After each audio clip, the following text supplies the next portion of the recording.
Σαν δέντρο ο Ευαγγελισμός βρίσκεται φυτευμένος μέσα στον Παράδεισο.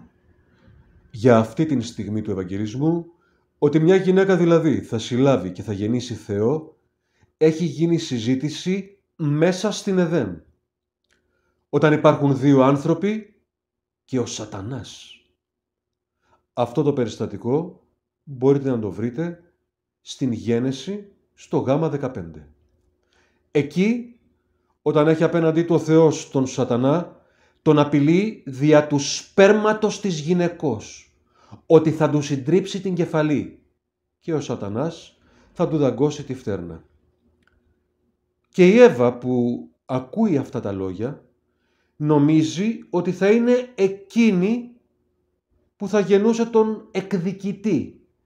Γι' αυτό το πρώτο της παιδί το έβγαλε Κάιν, που ερμηνεύεται απόκτησης. Αλλά η Εύα δεν είχε αποκτήσει τίποτα άλλο παρά έναν φονιά.